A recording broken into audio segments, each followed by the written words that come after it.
성부와 성자와 성령의 이름으로 아멘. 은총이 가득하신 마리아님 기뻐하소서. 주님께서 함께 계시니 여인 중에 복되시며 태중의 아들 예수님 또한 복되시나이다. 천주의 성모 마리아님, 이제와 저희 죽을 때에 저희 죄인을 위하여 빌어주소서. 아멘. 성부와 성자와 성령의 이름으로 아멘. 참 예수님, 하느님의 말씀과 함께 이번 한 주간도 잘 지내셨습니까? 벌써 3주째 성경을 읽으며 지내고 계신데요. 사실 성경을 통독하는 방법들은 여러 가지가 있습니다. 성경의 목차 순서대로 읽을 수도 있고, 그리고 내용과 연대 혹은 주제에 따라 구약과 신약을 병행해서 함께 읽는 방법들도 있습니다. 또 어떤 지향이나 기간을 정해두고 계획에 맞추어 읽어나가는 분도 계실 텐데요. 이 중에 성경을 읽는 가장 좋은 방법은 과연 무엇일까요? 정답은 자기의 여건과 생활 습관에 가장 적절한 방법으로 읽는 것이 가장 좋습니다.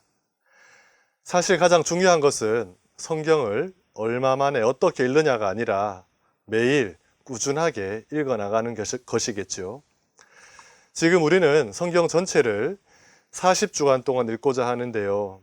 이는 40이라는 숫자의 의미를 둔 것입니다. 여러분들이 가지고 계신 길잡이 노트의 앞부분에 설명이 되어 있는데, 창세기에서 노아가 방주를 만들었던 대홍수 때에 40일간 밤낮으로 비가 내렸고, 우리가 살펴볼 탈출기를 보면 이스라엘 백성들이 광야에서 40년을 보냈으며 예수님께서는 세례를 받으시고 광야에서 40일간 사탄의 유혹을 받으셨다라고 합니다. 여기서 40이라는 숫자의 의미는 완전함을 의미합니다. 세상이 완전히 물에 잠겼었고 이스라엘 백성이 광야에서 완전한 정화의 시간을 보냈으며 예수님께서도 온전히 유혹을 받으셨다는 겁니다. 또 120세까지 살았던 모세의 생애는 40년을 주기로 변화가 되고 있으며 통일 왕조를 이루었던 다윗과 솔로몬의 재위 기간이 각각 40년이 됩니다. 이렇게 40이라는 숫자는 한 세대를 상징하기도 합니다. 이 밖에도 성경에 등장하는 40이라는 숫자는 고난과 시험, 인내와 정화의 기간을 나타내기도 합니다. 이에 성경 통독 40주간이란 나의 삶을 완전히 하느님의 말씀과 함께하며 온전히 나의 시간을 하느님께 봉헌하고 인내와 정화의 기간을 거쳐 새로운 삶으로 거듭난다라는 의미를 담고 있겠죠. 이런 이유로 성경 통독 40주간이라고 하지만 실제 우리가 성경을 읽는 기간은 41주간입니다. 40이라는 숫자에 맞추어 매일마다 읽을 분량을 분배하다 보니 각 권을 나누다 보니 그렇게 되었습니다. 40주간이라고 하더니 41주간이네 하시며 속았다라고 생각하지 마십시오. 40이라는 의미를 생각하시며 40이라고 해놓고 한 줄을 더해주는구나 라고 하시면 좋겠습니다. 그래서 성경을 읽는 시간이 생각보다 한 주 더 많구나 라고 좋게 생각해 주시면 좋겠습니다. 어차피 여러분들은 매일마다 성경을 앞으로 읽어 나가실 거니까요. 자, 그럼 우리가 읽은 탈출기 1장부터 18장까지의 말씀을 함께 나누어 보겠습니다. 모세오경의 두 번째 책을 예전에 제가 어렸을 적에는 출애굽기라고 했습니다. 그런데 지금은 탈출기라고 부르는데요. 왜 이런 제목을 지금 다르게 사용할까요? 먼저 히브리어 성경에서 이 책은 베엘레 쉐못이라고 합니다. 이것들이 이름들이다 라는 뜻인데요. 이 책에서 두 번째로 나오는 단어이기도 하지만 탈출기의 1장에서는 이스라엘 12지파의 이름이 등장하고 2장에서는 모세의 이름이, 그리고 3장에서는 하느님의 이름이 상호 관계를 이루며 이런 이름들이 차례로 등장하기 때문에 붙여진 제목이기도 합니다. 한편 책의 주요 내용을 제목으로 삼았던 그리스식 장명법에 따라 그리스어 성경은 나감, 탈출을 뜻하는 그리스 말인 엑소도스라고 합니다. 아마도 이 책의 핵심 내용을 이스라엘 자손들이 이집트에서 빠져나온 것으로 보았기 때문이겠지요.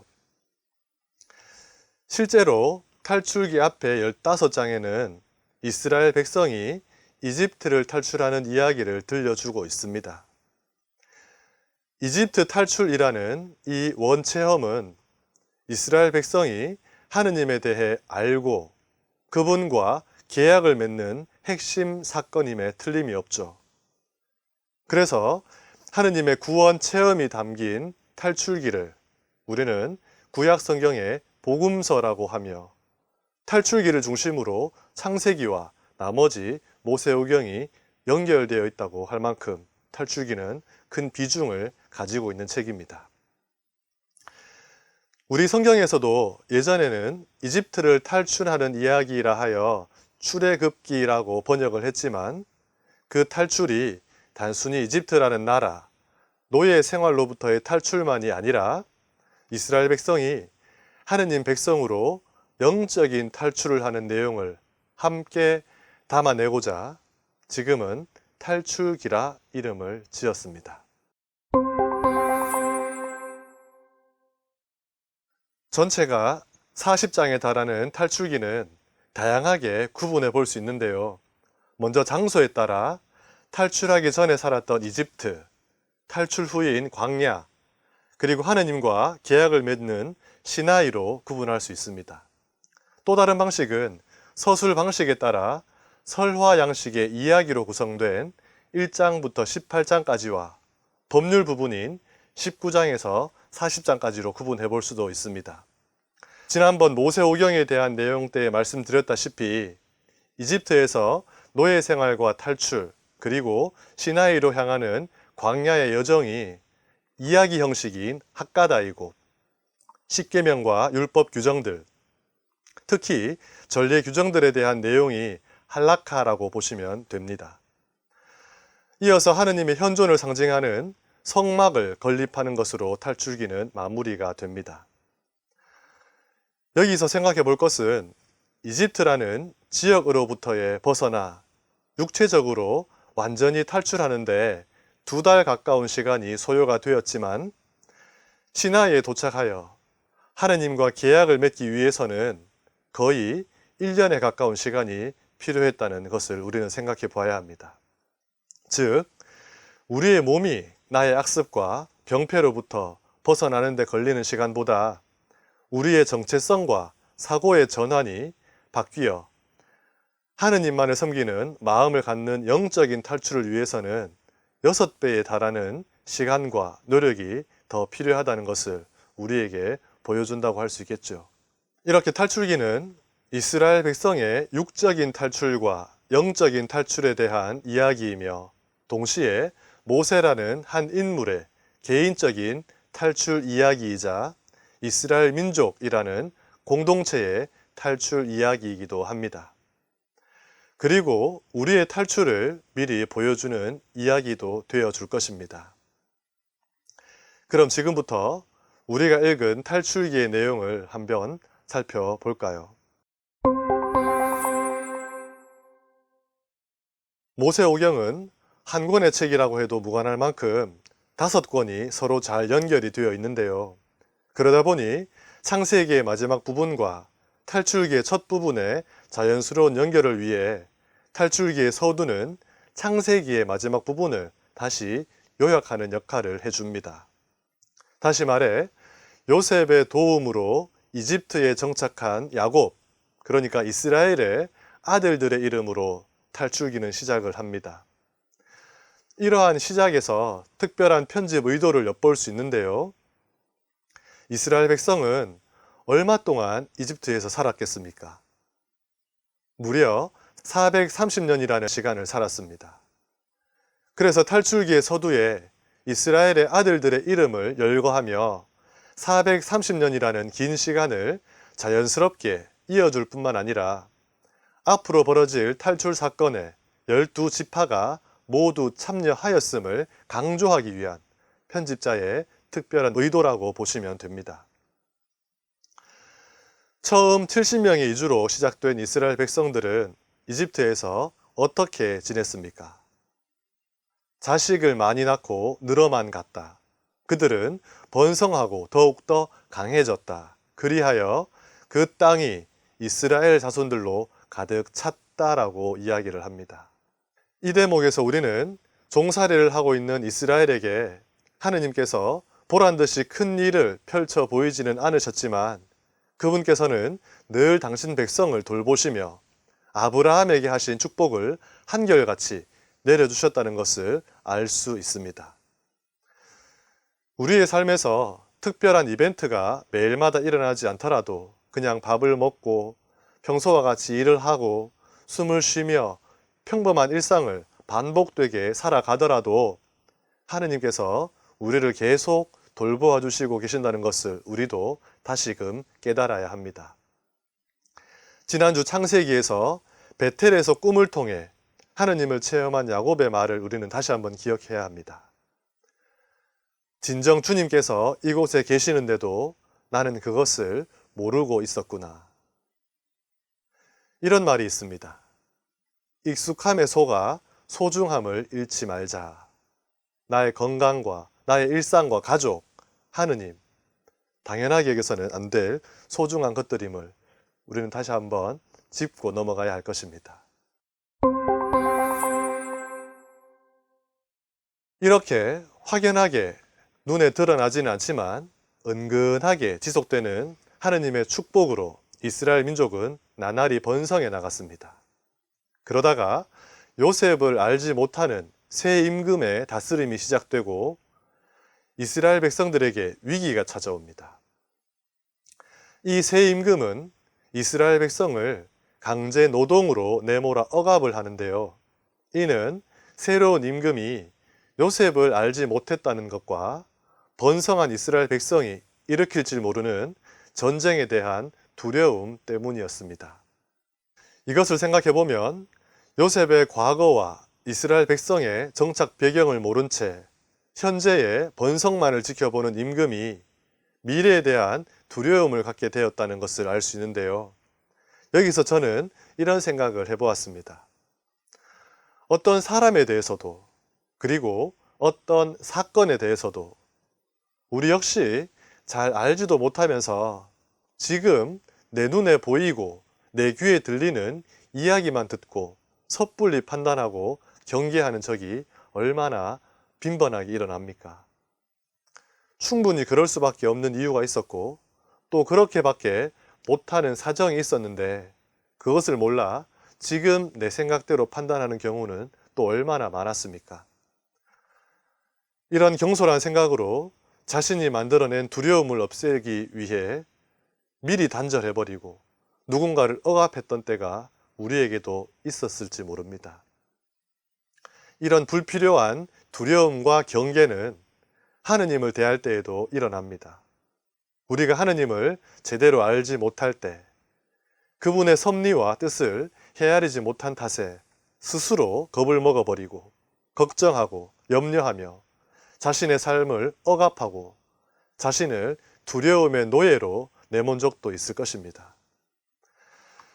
사실 우리가 살아가면서 하느님만 정확히 안다면 또 인식한다면 대부분의 걱정과 두려움은 사라져 버릴 것입니다.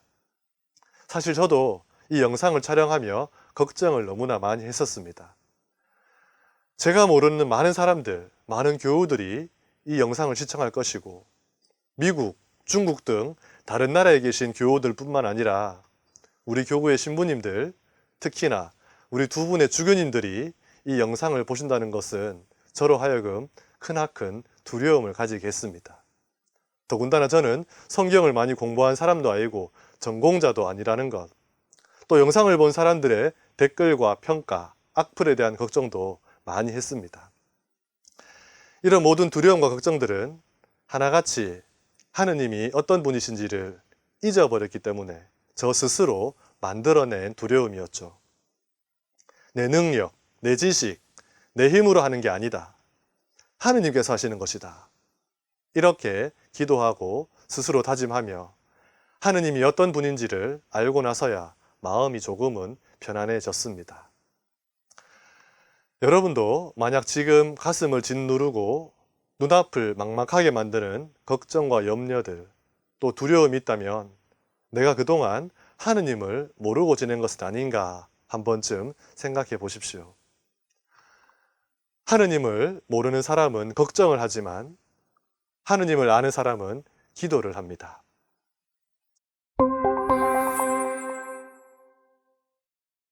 이집트의 임금은 이스라엘 백성을 강제 노동으로 억압했지만 그러나 그들은 억압을 받을수록 더욱 번성하고 더욱 널리 퍼져나갔다라고 성경은 전해줍니다.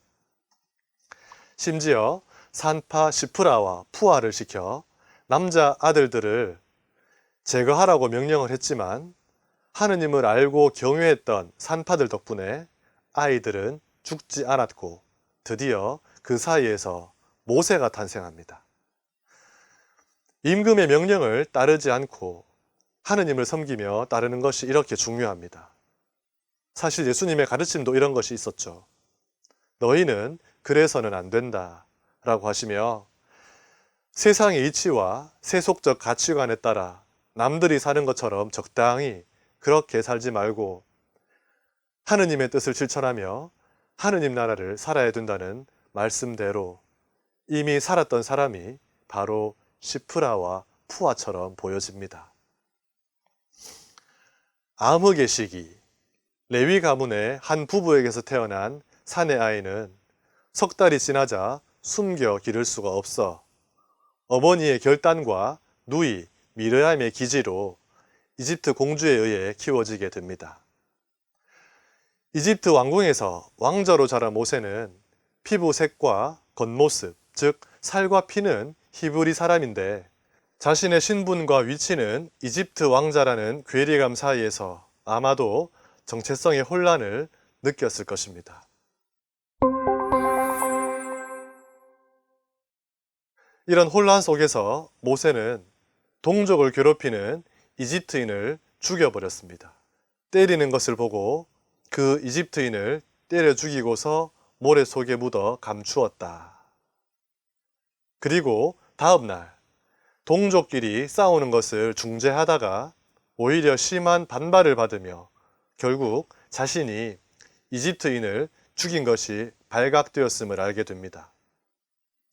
죄를 지은 사람이 느끼는 감정은 부끄러움, 수치심, 두려움입니다. 모세는 두려운 나머지 아라비아 반도 동남부에서 시나이 반도에 걸쳐 유목 생활을 하던 미디안 족에게로 도망을 갑니다. 동족을 위해 나섰다가 동족에게 고발당하는 마음, 누군가를 도와주려다가 잘해주려다가 오히려 내가 화를 입는 상황, 이럴 때 어떤 마음이 들까요? 다시는 도와주나 봐라, 안 해주고 말지. 아마 모세도 그런 마음으로 미디안으로 갔을 것입니다. 여기서 하나 생각해 봐야 할 것은 모세라는 사람은 결국 나중에 이스라엘 민족을 이집트에서 구해낼 사람이 됩니다. 그가 비록 지금은 자기 동족 한 사람을 도와주려다가 모든 것을 잃어버리고 도망을 치게 되었습니다. 과연 뭐가 문제였던 걸까요? 아직 준비가 되지 않은 상황에서, 그러니까 자신의 생각과 자신의 힘과 자신의 지위로 동족을 돕겠다고 달려든 것이 화근이 아니었을까요? 하지만 하느님께서는 이런 경험마저도 잘 활용하시어 나중에 모세가 하느님의 힘으로, 하느님의 방식으로 동족을 구해내도록 하실 겁니다.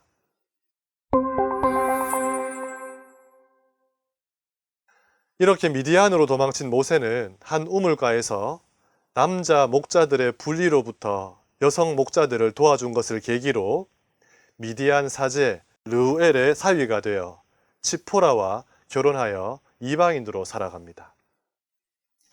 한편 이집트에서는 세월이 흘러 왕이 바뀌었지만 이스라엘 백성은 여전히 고통 중에 신음하며 살고 있었고, 그러한 신음 소리를 들으신 하느님께서는 드디어 그들에게 구원의 손길을 내미시는데, 그때 하느님의 도구가 무엇입니까? 바로 모세였습니다. 이방인, 목자로 살아가던 모세는 호렙산에서 하느님의 부르심을 받는데, 이를 성경은 이렇게 표현합니다. 주님의 천사가 떨기나무 한가운데로부터 솟아오르는 불꽃 속에서 그에게 나타났다. 그가 보니 떨기가 불에 타는데도 그 떨기는 타서 없어지지 않았다. 상상할 수 없는 신기한 모습이죠. 성서학자들도 이를 다양하게 해석들을 하지만 저는 앞으로 살게 될 모세의 모습을 미리 보여주시는 것은 아닌가 하는 생각을 해보았습니다. 떨기나무라는 형상은 모세인데 자신의 인간적인 모습은 그대로 유지하면서 느끼고 힘들어하고 늙어가고 약하지만 그런 모세의 모습을 그대로 인정하고 받아들이면서도 하느님의 힘은 불과 같이 그를 타오르게 하시는 것처럼 보였기 때문입니다. 비단 모세만이 아니라 우리의 인간적인 모습을 인정하고 유지시키면서도 우리 안에 타오르는 성령의 힘과 성령의 능력도 같다고 볼 수 있겠죠. 그러니 우리가 하느님의 뜻에 따르며 하느님의 구원 업적에 동참하여도 우리는 결코 타서 없어져 버리지 않는다는 말입니다. 그러니 걱정하지 말고 나누고 베풀고 사랑하시면 되는 겁니다. 이어서 주님께서는 모세야 모세야 하고 부르시고는 내가 서 있는 곳은 거룩한 땅이니 내 발에서 신을 벗어라고 하십니다. 거룩한 곳에서 신발을 벗는 모습은 사제들이 성전에서 행하던 관습인데요. 이 관습은 거룩한 장소와 관련이 있는 것으로 죽은 짐승의 가죽으로 만든 신발이 부정하다는 생각에서 비롯된 것이기도 하고, 또 자신을 보호하고 있는 것을 다 내려놓고 진실된 모습으로 하느님 앞에 서라는 상징적인 의미이기도 합니다. 이렇게 모세가 호렙산에서 하느님의 부르심을 받은 때는 40년 동안 미디안 광야에서 양을 치며 살고 난 뒤인 80세 때였습니다. 나이 80인 모세에게 하느님께서는 내가 이제 너를 파라오에게 보낼 터이니 내 백성 이스라엘 자손들을 이집트에서 이끌어내어라고 하십니다. 그러자 모세는 곧바로 네, 알겠습니다. 제가 한번 해보겠습니다 라고 하지 않습니다. 오히려 제가 무엇이라고 감히 파라오에게 가서 이스라엘 자손들을 이집트에서 이끌어낼 수 있겠습니까? 라고 하며 자신은 자격도 없고 권한도 없다며 거부를 합니다. 자신을 선택한 하느님에 대한 불신이라고 볼 수 있을까요? 그러자 하느님께서는 내가 너와 함께 있겠다라고 하시며 당신의 이름까지 알려주시지만 이번에는 그들이 저를 믿지 않고 제 말을 듣지도 않으면서 주님께서 당신에게 나타나셨을 리 없소라고 하면 어찌합니까? 라고 합니다. 자기 민족인 이스라엘 백성에 대한 불신처럼 보여집니다. 그러자 하느님께서는 뱀으로 변하는 지팡이, 나병에 걸린 손, 피로 변한 나일 강물이라는 세 가지 표징을 약속하십니다. 하지만 모세는 아직도 주님, 죄송합니다. 저는 말솜씨가 없는 사람입니다. 저는 입도 무디고 혀도 무딥니다. 라고 하며 또다시 거부합니다. 이것은 자기 자신에 대한 불신이라 할 수 있겠죠. 이렇게 모세는 하느님께서 주시는 사명을 수차례 거부합니다. 이는 하느님과 민족과 자신에 대한 불신에서 비롯되었죠. 하지만 이런 모세에게 하느님께서는 억지로 일을 맡기거나 어쩔 수 없이 하는 예스를 끌어내지는 않으십니다. 당신이 함께 있겠다라는 보증과 그것에 대한 표징들을 보여주시고 말할 수 있는 아론을 데려다 놓으십니다.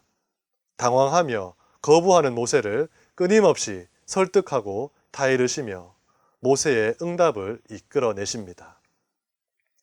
사실 사명을 부여하시는 하느님의 부르심에 즉시 기쁘게 예라고 하지 않는 모세를 우리도 감히 탓할 수는 없을 것입니다. 하느님의 자녀로 살아가면서 교회의 봉사자와 같은 특별한 사명을 부여받을 때 우리의 마음가짐을 한번 생각해 보십시오. 얼마나 많은 생각과 제약과 어려움이 떠올랐습니까? 세례를 받을 때도 그랬고 저는 사제품을 받을 때도 그랬습니다. 정말 이 선택이 맞을까? 과연 내가 자격이 있을까? 앞으로 내가 잘할 수 있을까?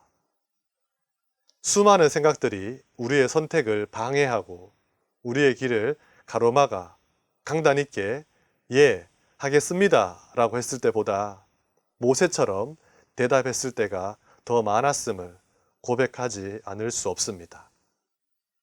하물며 동족에게 고발당하여 도망을 쳤던 곳으로 파라오라는 거대한 사람을 맞서 종살이하고 있는 민족을 구해내기 위한 일 앞에서 모세는 분명 주저하며 신중할 수밖에 없었을 겁니다. 이집트 왕자로 40세에 자신의 힘으로 동족 하나를 구해보겠다던 모세는 이제 80살의 목자가 되어 이스라엘 백성을 구하기 위해 이집트로 들어갑니다.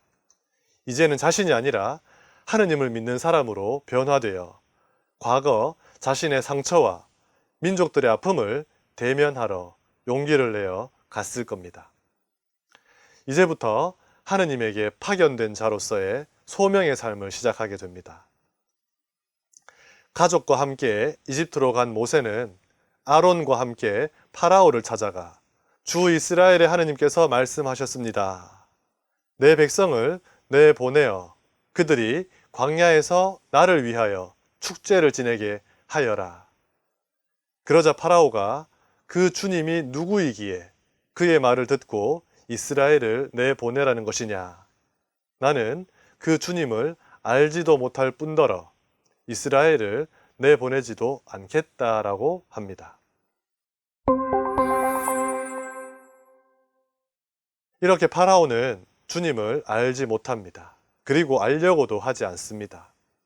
파라오가 이때 알았어야 했는데 그러지 못했습니다.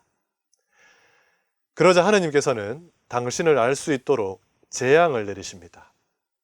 이제부터 하느님을 모르는 파라오와 당신을 알리고자 하시는 하느님 사이에 대결 구도가 시작이 됩니다. 여기서 재미난 것은 하느님을 알고 있는 사람에게, 믿는 사람에게 하느님께서 당신을 알리는 방법은 은총과 기적으로 나타나지만 하느님을 모르는 사람들, 특히 알려고도 하지 않는 완고한 사람에게 하느님의 드러나심은 재앙으로 나타난다는 겁니다. 아마 우리의 심판 때도 마찬가지겠지요.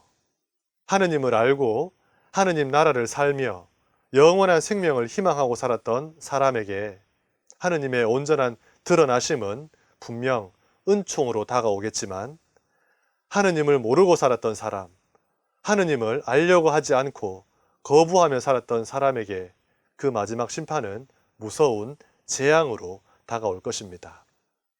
이어지는 10가지 재앙은 자연현상과 질병으로 나타나는데요. 이는 대부분 당시 이집트에서 일어나는 자연현상과 동물의 형상이나 자연을 신격화하여 섬기던 우상 숭배의 대상을 통해 나타난 재앙이라 할 수 있습니다. 당시 이집트인들은 80가지 이상의 신을 섬기고 있었다고 전해집니다. 따라서 이 재앙들은 당시 이집트에서 섬기던 신들에 대해 하나씩 그것이 거짓임을 밝혀주며 그들 신앙의 목을 옥죄어가는 과정이라고 생각할 수 있겠습니다. 10가지 재앙인 강물이 피가 되고 개구리 소동이 일어나고 모기, 등에, 가축병, 종기 이런 재앙들이 나오지만 다 외우실 필요는 없습니다. 하느님께서 당신을 드러내시는 재앙에 대해 이집트의 요술사들도 나도 똑같이 할 수 있다며 대응을 합니다. 이런 말이 있죠. 보는 대로 믿는 사람이 있고 믿는 대로 보는 사람이 있다. 신앙인은 어떤 사람이어야 할까요? 적어도 하느님에 대해서는 믿는 대로 보는 사람이 되어야 합니다. 그런데 이런 요술사들과 같이 하느님이 우리에게 베푸신 기적을 단순히 자연현상이나 착시효과, 상태의 변화로 생각하는 사람들이 있습니다. 예를 들어 예수님께서 마귀 들린 사람을 구원하시는 일을 두고 오늘날 심리학적 상담으로 정신병자를 치유한 것이다 라고 말하는 사람이 있는가 하면 5,000명을 먹이신 기적을 두고 한 아이가 용감하게 빵과 물고기를 나누겠다고 봉헌하자 감동받은 사람들이 혼자 먹으려고 숨겨두고 있던 것을 너나 할 것 없이 나누었다라고 해석하는 사람도 있습니다. 보는 대로 믿는 사람에게 충분히 그럴 수 있는 일이 됩니다. 하지만 그 안에는 성체성사의 신비가 담겨질 수 없으며 악의 세력을 물리치고 하느님 나라를 세우는 예수님의 사명은 설명할 수가 없습니다. 그러면 예수님은 사회복지사이시며 심리치료사이지 그리스도는 아닌 것이 됩니다. 그러니 하느님의 신비와 전능하신 능력을 드러내는 기적의 고유한 의미를 신앙의 눈으로 보아야지 인간적이고 자연적이고 과학적인 눈으로만 보려 해서는 안 될 것입니다. 만약 그렇게 되면 하느님의 힘을 우리도 할 수 있다고 흉내를 내었던 이집트의 요술사밖에는 되지 않을 것입니다.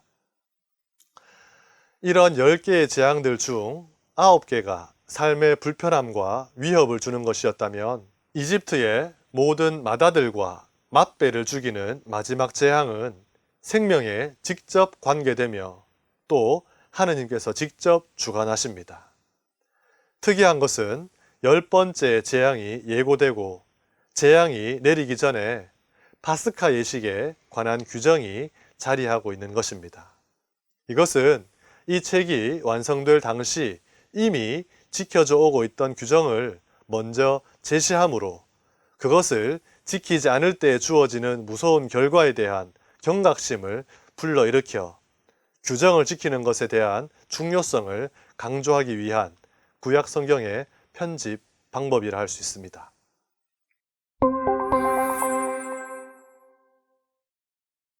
그럼 파스카 축제에 대해 잠시 살펴보겠습니다. 유월절, 과월절이라고 불리는 파스카 축제는 원래 유목민들의 축제였는데 목초지를 떠돌며 생활하던 유목민들이 봄에 새로운 목초지로 떠나기 전에 불투명한 미래를 신께 의탁하며 재앙으로부터 보호해 줄 것을 간청하기 위해 거행하는 예식이었습니다. 이 예식은 시족별로 가축을 잡아 피를 천막 입구에 바르는 행위를 포함하는데 그들에게 피는 생명력을 상징하는 것으로 악귀를 막아주는 힘을 가졌다고 여겼기 때문입니다. 한편 농경사회에서는 보리 수확을 시작할 때 지냈던 축제가 있었습니다. 누룩, 곧 지난해에 추수한 것으로 만든 옛 누룩을 하나도 넣지 않고 순수한 햇곡식으로만 만든 빵을 먹는 것인데 누룩이 들어있지 않다 하여 무교절이라고 하는 절기였습니다.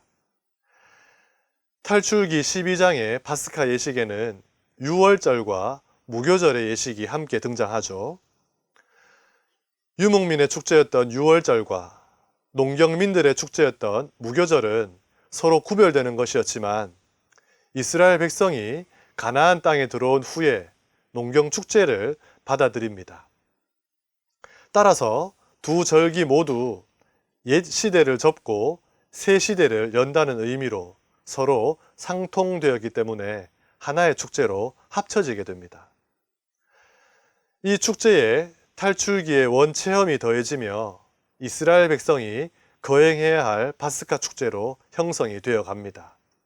새로운 목초지로 떠남, 새로운 곡물을 수확했다는 의미에 죽음에서 생명으로 건너감이라는 10번째 재앙의 체험이 더해졌고, 또다시 자유와 생명을 위해 갈대바다를 마른 발로 건너감이라는 원체험이 더해지면서 하느님의 구원을 기념하는 축제, 죽음에서 생명으로, 종살이에서 자유의 몸으로 넘어간 것을 기념하는 축제로 자리를 잡게 된 것입니다. 이것이 오늘날에는 예수 그리스도를 통해 그 의미가 다시 한번 새로워졌는데요. 바로 옛 삶에서 새 삶으로, 죄의 노예에서 용서받은 자유인으로 건너간 뿐만 아니라 죽을 운명에서 죽지 않는 영원한 생명, 부활의 삶으로 건너감을 상징하기에 우리는 부활 축제를 파스카 축제라고 합니다. 10번째 재앙으로 아들을 잃은 파라오는 이렇게 말합니다. 너희도 이스라엘 자손들도 어서 일어나 내 백성에게서 떠나라. 너희가 말하던 대로 가서 주님께 예배 드려라. 너희가 말하던 대로 너희의 양과 소도 데리고 가거라. 그리고 나를 위해서도 복을 빌어다오. 당대 최고의 왕인 이집트 왕 파라오는 스스로 자신을 신이라 여겼으며 모든 백성이 그렇게 믿고 있었습니다. 그러나 자식의 죽음 앞에 모든 것을 내려놓고 자기 존재의 본질을 그제서야 파악하게 됩니다. 그 본질은 하느님 앞에 자신은 아무것도 아니라는 것, 즉 아이의 생명 하나 살릴 힘이 자신에게는 없다는 것이었습니다. 하느님 앞에 그저 한낱 피조물임을 자각하게 된 것입니다. 그리고 그제서야 고백합니다. 나를 위해서도 복을 빌어다오. 파라오는 왜 이것을 미리 깨닫지 못했을까? 왜 우리는 이것을 알면서도 잊어버리고 살아갈까?